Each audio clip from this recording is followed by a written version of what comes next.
My name is Dr. Roch Alanwere, and Roch Alanwere is a lecturer in the Department of Sociology and Anthropology, Maseno University, which is in Kenya.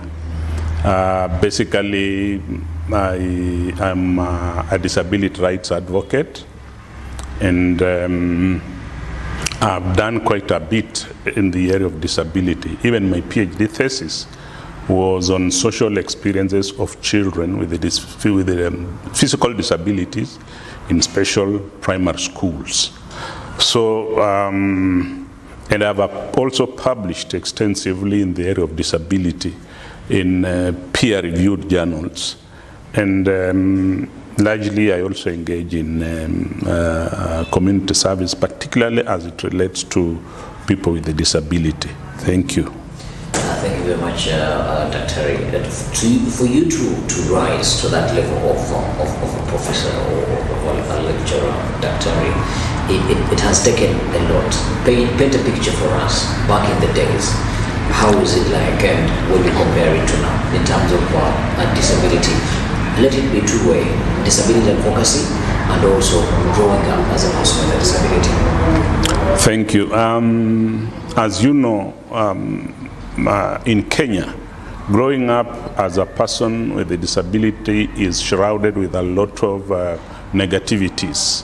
One, you fight with attitudinal barriers. Two, you fight with the structural barriers. Three, you fight with both policy and law-related barriers. And of course, all this again affected me in different ways. But I think my experience growing up as a person with a disability taught me many things. One is that you must stand for your rights, and you must amplify your voice, and you must be determined. You must work hard, because again, disability, my own experiences persuaded me and convinced me to believe that disability is part of human diversity. But going back to when I was going to school, a number of challenges. I faced a number of challenges. One was the attitude of the society, the people around you about children with a disability. The distance between my home and where I used to go to school was quite expansive. And sometimes I would walk from my home to school, and by the time I get to school, the teacher has already covered like 2 hours. So I literally lose 2 hours. Getting to school, the people working in the school, the teachers and the other workers, were not as sensitized, or not as empowered as it is now. They would treat you with a lot of negativities, negative attitude. The structures within the school itself were very unfriendly. You look at issues of access to these classes was a major problem. Within the school, I did not have an opportunity to participate in activities that other students without disabilities participated in. Like games, for example. There were no specific games designed for people with a disability. And therefore, it was a real struggle all the way. But what encouraged me at that time were my parents, my two parents, my father and my mother. And of course, my siblings as well. They kept on encouraging me. And I remember one time, my father, who kept on encouraging me, took me to one of the towns. In that town, there was a magistrate who was completely challenged. He was physically challenged. And he showed me, told me, look at this man. Look at the power he's yielding. The only thing that you require to be where he is education. And I'll do everything I can to be able to give you education. And for sure, he kept on encouraging me. And he kept on giving me information, assuring me that he will support me as much as he can. Those are, experiences that encouraged me to be able to be where I am. Then secondly, There was the issue of amplifying my voice, determination, resilience, and working hard. I amplified my voice from as early as standard 7, standard 6, standard 5, standard 7, all the way. And that amplification of my voice attracted a lot of attention, and that is how the church eventually, the SEK church in my home, was able to identify me and offered me a scholarship to go to abroad and do my bachelor's degree. And that has been largely, briefly, my story. As I came back from abroad, I was employed as a district children's officer, and I found structures, the environment that was very hostile, right? Again, using my voice, I kept on persuading people, lobbying, engaging in advocacy work to ensure that a disability-friendly environment was created. And it was not very easy, but we kept on talking about some of these issues, sharing our experiences, and sometimes even persuading people to engage in practicalities of how a person with a disability experiences. And I remember at one time, I persuaded my boss that I would bring a wheelchair, he sits on it and then gets to his office, which was impossible for him. And from such practicalities, he started appreciating some of the things I used to talk about. And as I joined the civil service, one of my colleagues was visually impaired. And I kept on persuading the authorities, the decision makers, that, we needed to convert some of these acts. Because basically, as a district children's officer, your work revolved around field work, revolved around legal issues relating to children, and basically you needed to acquaint yourself with the law. What does the law say? What does the policy say? What does the guidelines say?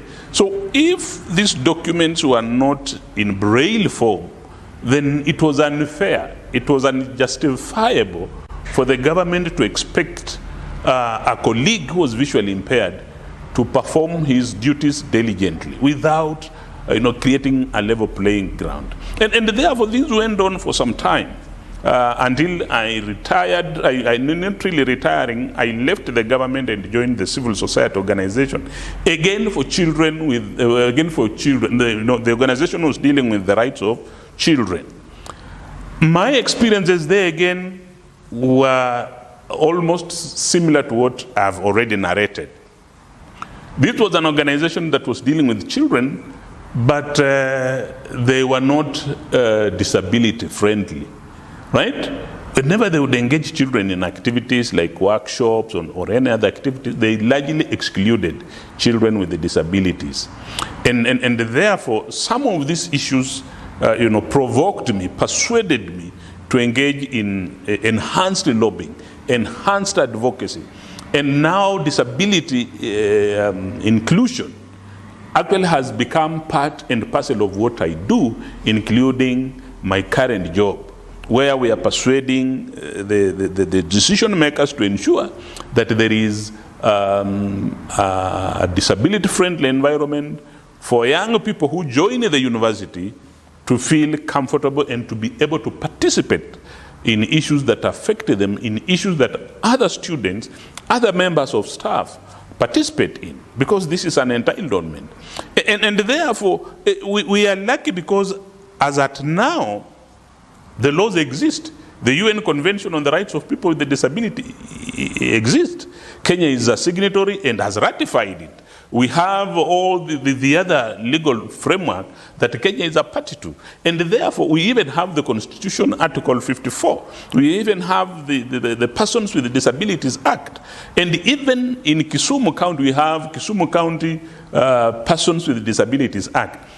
That forms a basis of our demanding for inclusion. It forms a basis for our advocacy work. It forms a basis for our, lobbying. And therefore, we have those instruments. We need to create awareness and ensure that we use those legal instruments to persuade, to lobby, to advocate for the rights of people with a disability. Dr. You've put it so well, but I will come back to the policies and probably we interrogate why do we have the policies, but then we never see what the policies being implemented.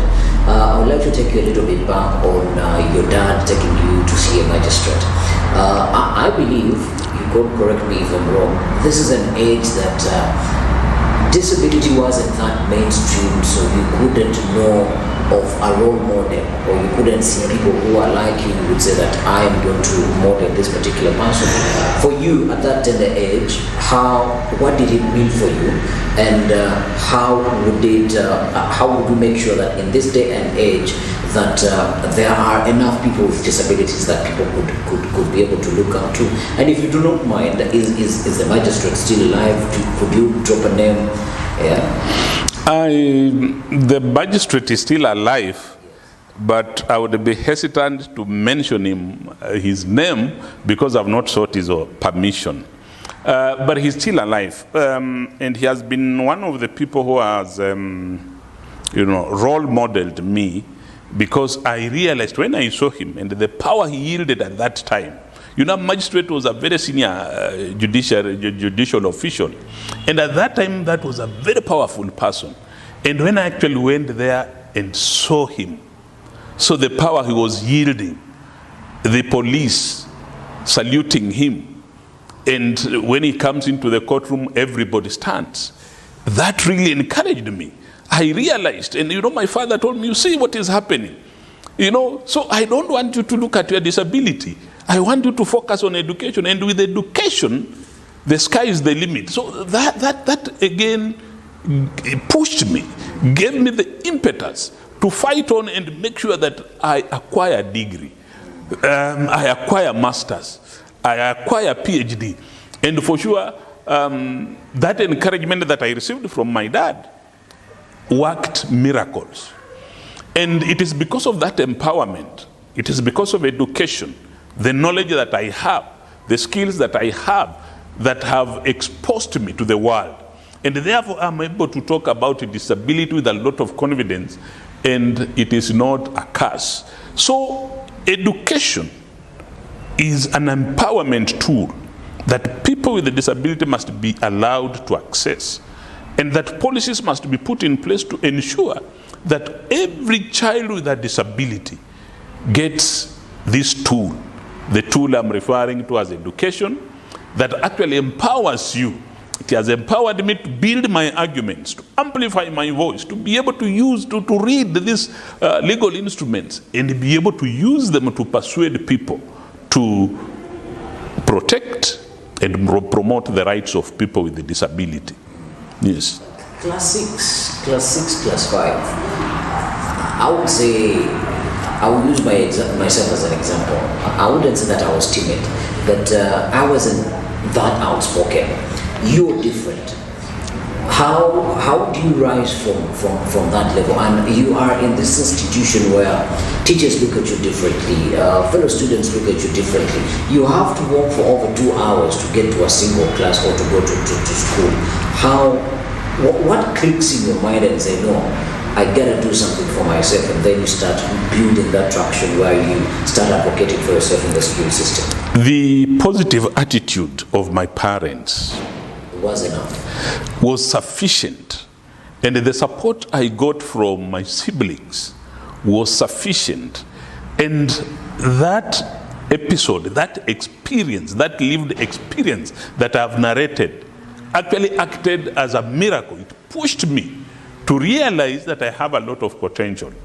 And after that experience I've narrated, I doubled my efforts, because I really wanted to be a magistrate like that magistrate I saw.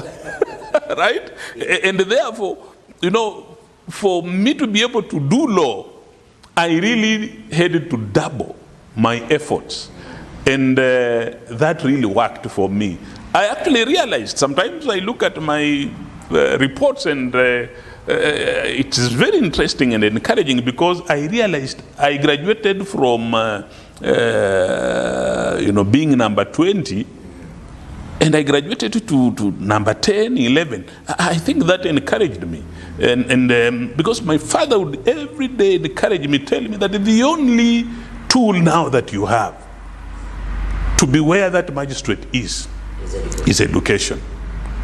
Right? And then as I worked on my performance, I realized that even the teachers who had negative attitudes towards me, started realizing that I had a lot of potential, and sometimes they would actually invest part of their time to teach me what I had lost in the morning when I was coming. And by the way, because of the distance, I would not also even go home for lunch. So the other children would go home for lunch and come back, and I'm hungry, and we sit in the same class, we do the same work. And then the determination to succeed was stronger than even my environment. So that encouraged me to work extremely hard. And one of the things that also helped me a lot is the church. The church would create forums where they would preach about the love of Jesus Christ to everybody, including people with a disability. And I learned that my family, together with the institution of the church, played a very critical role, and they really supported me. And the climax was when the church offered me an opportunity to go and study bachelor's degree abroad. And when I went there, doors opened. I realized many things. One was that disability was not inability. In many ways, I would compete with other people at the international level in that college, and I would beat them, right? So I realized that, the negative attitude is a limitation, and I needed to deal with that. So that is what I dealt with, and made sure that I graduated well enough to be able to qualify for a master's degree. And these are the push factors that pushed me to where I am. And therefore, I realized that when we are not empowered, when we don't have the knowledge, when we don't have the skills, then that in itself is a limitation to realizing our potential as people with disability. Doctor, you came where I wanted to take the conversation, ACK, and the church at large. You are, since the liberation, you don't want to tell us where you are at, but if you don't mind, you could tell us where you are at. And as you are at college, had you made a resolve that whatever you study, it is going to be like a pedestal for you when you come back to Kenya, to make sure that you change some of the iniquities that you had in Zimbabwe? Yes, you appear to want to know where I did my bachelor's degree. I just realized that's what you wanted to know. I did my bachelor's degree in Delhi University. Initially, I wanted to do law. At that time, the academic program there was twofold. One program was you would do 5 years straight and you become a lawyer. The other program you would do bachelor's degree and for 3 years and do law for another 2 years. So I opted for the one for 3 years and then 2 years. So I did very well. I graduated with a second class honors in bachelor's degree, taking psychology, political science, and sociology. So at that point, the scholarship expired, and therefore I could not go on for the 2 years. So I came back. My expectation was that I would do law in Kenya. But when I came back to Kenya, and I was admitted for a master's degree in the University of Nairobi Institute of African Studies. So I discovered, and again on a scholarship, so I discovered that this was an opportunity that was opening up for me to be able to serve the society, to understand the issues that actually had inhibited me from realizing my potential. And so I said, okay, fine, let me do something that will take me straight to the community, where people with disabilities are experiencing massive violations of their rights. And therefore, I did that. I went and did my PhD, and I went back to the government. I served in the government as a district children's officer in Nairobi, and after that, I joined another NGO, again, all dealing with the rights of children. So my desire was that I should be able to work in the community, because this is where people with disabilities are. This is where we are experiencing massive violations of their right. This is where these people are being hidden, and they cannot be taken to school. They cannot be allowed to interact with the other people within the society. And therefore, we needed to change this community. And that pushed me into doing sociology, right? That would actually take me to the community. But as I've worked with people with disability, I've realized that I'm an advocate. An advocate in the sense that we pick out some of these issues that affect people with a disability, and we are able to push legal or policies, push people to implementing the laws that Kenya is a party to.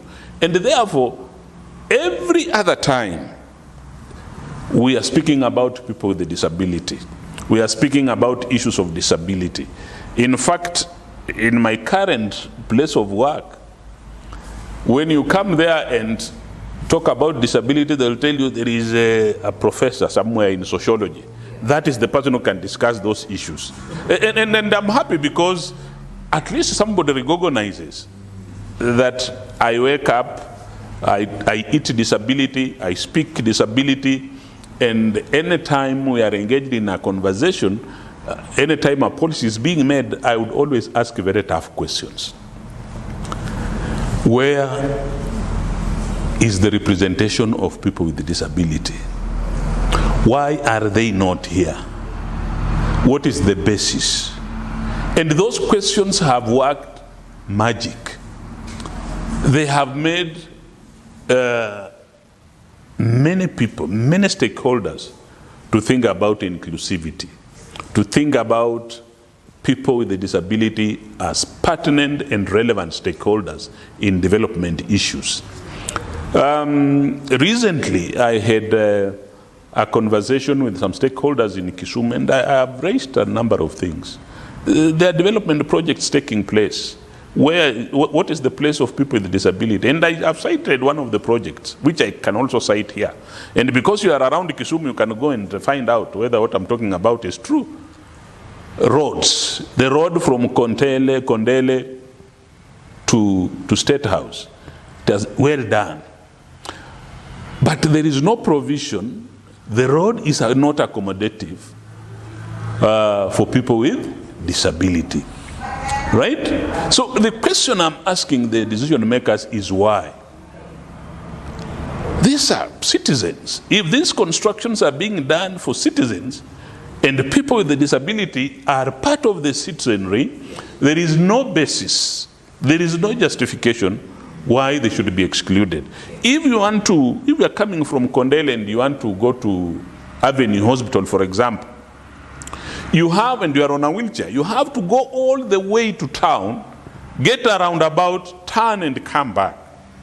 In my view, that is unfair. It's unacceptable, it's not right, it is not lawful, and something must be done. And that's not the only town. Go to Nairobi City, go to Nakuru, go to Mombasa, the same scenario.